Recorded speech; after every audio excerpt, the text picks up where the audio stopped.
Continuación del traumatismo abdominal, parte 2, correspondiente a la clínica quirúrgica número 3. Mi nombre es Virginia Pedrique. Continuando con lo planteado anteriormente, tenemos el traumatismo cerrado, las cuales pertenecen a los mecanismos de aceleración, compresión o aplastamiento y desaceleración correspondiente al movimiento diferencial entre las partes fijas y las partes libres correspondientes a las estructuras y organismos de cada sistema en el cuerpo, comprendido en la cavidad abdominal. Los órganos más frecuentemente lesionados son el vaso, de un 40 a un 55% de los casos, el hígado, correspondiente a su porción móvil y su porción fija, en un 35 a un 45% de los casos, y el intestino delgado, de un 5 o 10% de los casos, por el espacio que abarca en la cavidad abdominal. De estos traumatismos cerrados, también existen aplastamientos y compresiones de los órganos en la cavidad abdominopélvica con los componentes óseos. ¿Qué sucede? Las fuerzas generan deformidades en los órganos, lo que se traduce en la posible ruptura. La ruptura va a tener dos consecuencias, como lo son una hemorragia secundaria a la ruptura, que nos va a generar una descompensación hemodinámica y una descompensación neurológica, que va a ser directamente proporcional a la cantidad de sangre perdida. Y si esta ruptura se trata de órganos como lo son la vesícula biliar o el intestino, puede ocurrir una contaminación a los órganos y las vísceras cercanas en el contenido peritoneal, correspondiente a una peritonitis asociada. Sin importar el tipo de traumatismo, debemos encontrar o tomar en cuenta un mismo protocolo, como lo son corresponder a una estabilidad hemodinámica, o sea, realizar el ABCDEF a todos los pacientes, permeabilizando las vías aéreas, haciendo todo esto con cada uno de los pacientes. Posterior a ello, evaluar la clínica de este paciente, cuáles son los signos que está presentando, cuál es la sintomatología, colocar las correspondientes sonda vesical, la sonda nasogástrica, para poder tener suficientes hallazgos paraclínicos y así decidir cuáles van a ser las siguientes conductas a tomar, las cuales podrían ser un lavado peritoneal, la cual es diagnóstico en caso de hemoperitoneo. Podríamos usar métodos menos invasivos en el caso de que el paciente se encuentre estable, o en condiciones en que no tengamos otros métodos de accesibilidad y las sospechas de hemoperitoneo sean muy contundentes, la tomografía computarizada en el caso de pacientes estables, y la laparoscopia como cirugía mínima invasiva. Como cirugía invasiva diagnóstico también podríamos, para diagnóstico y tratamiento también podríamos usar lo que es la laparoscopia o la laparotomía exploratoria. Cuando entramos en traumas penetrantes, tenemos los de arma blanca o los de arma de fuego. En los que corresponden de arma blanca, tenemos que los órganos comúnmente lesionados son el hígado, el intestino delgado, el diafragma y el colon. Tenemos que si el paciente está estable y la herida punzopenetrante corresponde a un espacio toracoabdominal, debemos hacer una evaluación integral de lo que es el tórax y el abdomen. Podríamos hacer un rayos X de pie para ver si existe un neumoperitoneo, o una toracoscopia correspondiente al examen de tórax, y la laparoscopia para hacer un diagnóstico y tratamiento de la lesión propia abdominal. En la región abdominal anterior debemos hacer una exploración de la herida con anestesia local para hacer una evaluación del daño y tomar la posible conducta dependiéndonos si el paciente se encuentra hemodinámicamente estable. Si el paciente se encuentra hemodinámicamente estable, podemos usar la videolaparoscopia, y si esta se encuentra negativa, junto a un lavado peritoneal negativo, podemos usar una observación del paciente por 12 o 24 horas, y dependiendo de el desenlace de los síntomas en estas horas, decidimos otras conductas. Con respecto a si la lesión por arma blanca fue en la región de los flancos o fosas lumbares, debemos descartar las lesiones renales o de las vías urinarias. ¿Cómo vamos a hacer eso? Como anteriormente, ubicamos una sonda vesical, vamos a ver si encontramos hematuria macroscópica a la inspección o a los estudios como examen de orina, hematuria microscópica. Podemos usar la urografía de eliminación, que es un método imagenológico de contraste que se usa en el rayos X, o TAC con triples contrastes, que nos podrían también ayudar a evidenciar lesiones del duodeno o retroperitoneales.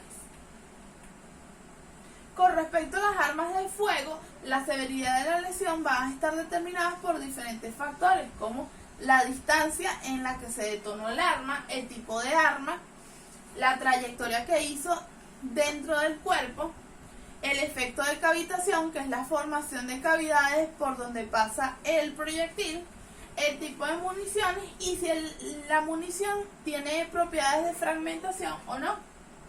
Los órganos comúnmente lesionados son el intestino delgado en un 50% de los casos, más atrás le llega el colon en un 40% de los casos, el hígado con un 30% de los casos y estructuras abdominales vasculares correspondientes a un 25% de los casos.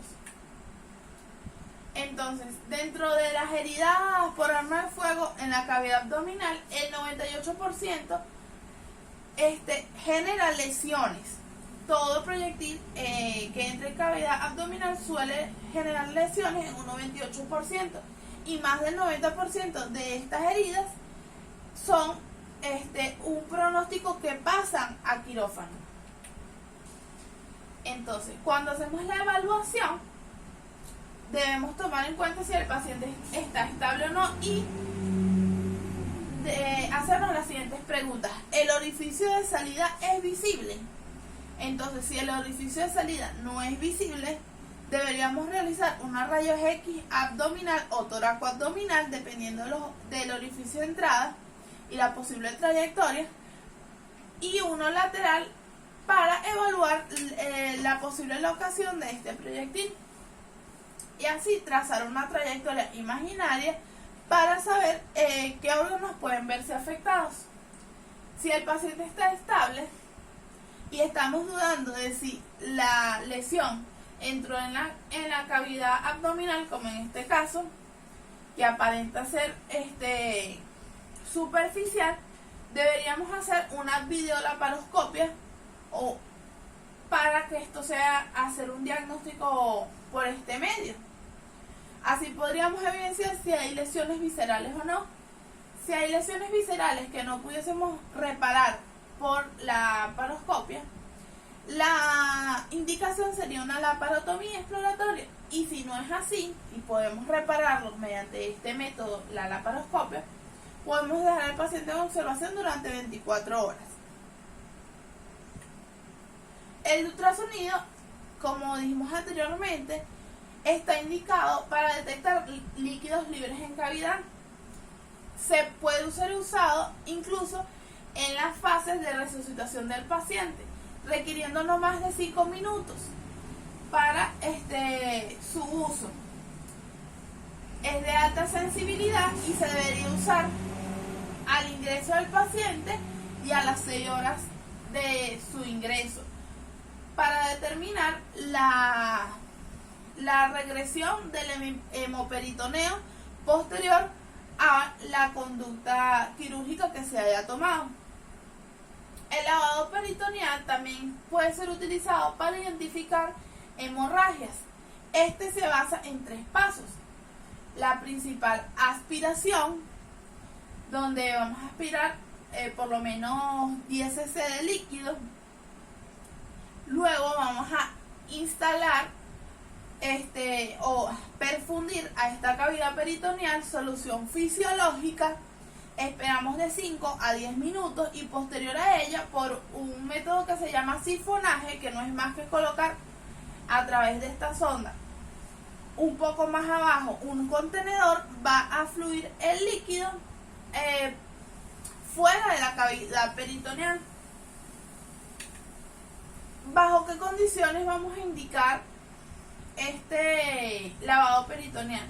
Si tenemos un trauma medular con fracturas dorsales o lumbares, si el paciente tuvo el accidente usando alcohol o drogas y lo acompañan con una hematoma de la pared abdominal, si sospechamos de fracturas en las costillas, o tenemos una hipotensión inexplicable. ¿Cuáles serían las contraindicaciones? Un útero gestante, obesidad, inestabilidad hemodinámica que nos lleven directamente a un acto quirúrgico para su tratamiento, un paciente que no colabore, o también existe la posibilidad de que tengamos pacientes con operaciones abdominales muy recientes.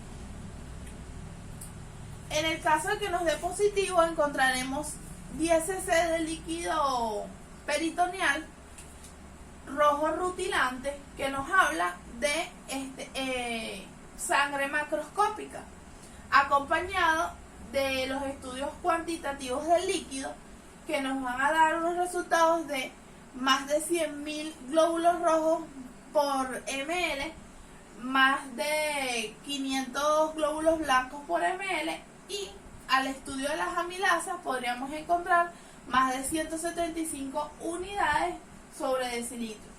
Otras características que podríamos encontrar en este líquido serían líquido biliar, bacterias o residuos alimentarios.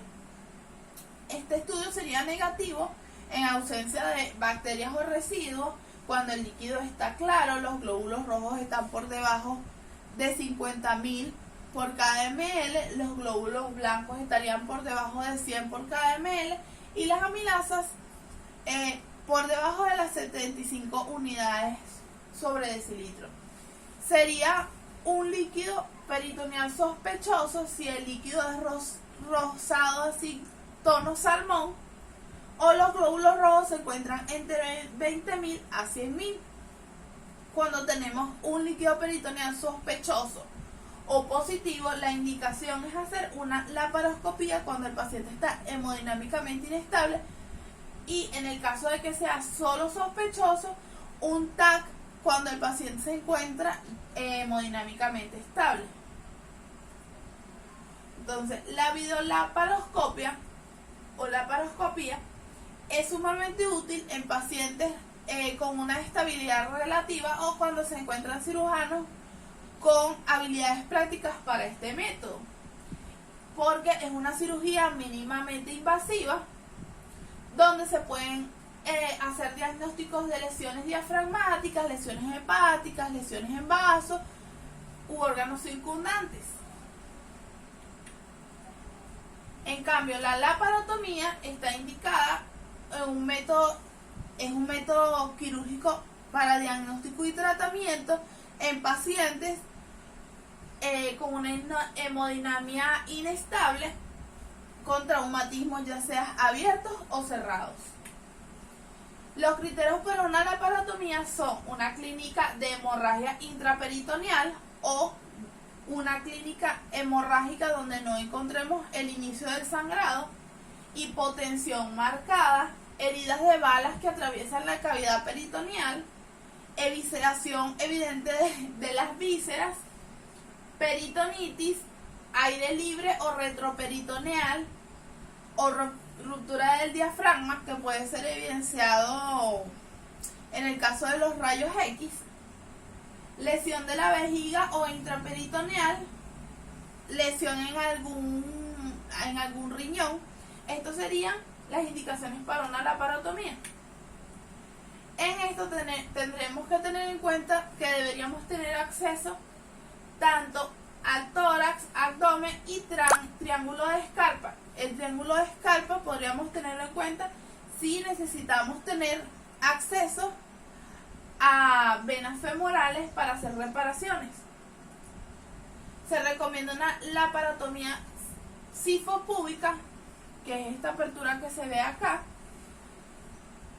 que es desde el apófisis sifoides hasta el borde superior del pubis, donde el primer paso es la aspiración del hemoperitoneo, empaquetar los cuadrantes con compresas húmedas, así dividimos y podemos divisar de dónde podría venir la hemorragia, evaluar los hematomas que pueden existir de forma retroperitoneal, controlar la hemorragia de los grandes vasos, evaluar si existen o no focos de contaminación por alguna de las vísceras y hacer un examen exhaustivo de todo el abdomen por si en los exámenes anteriores obviamos de alguna manera algún aspecto.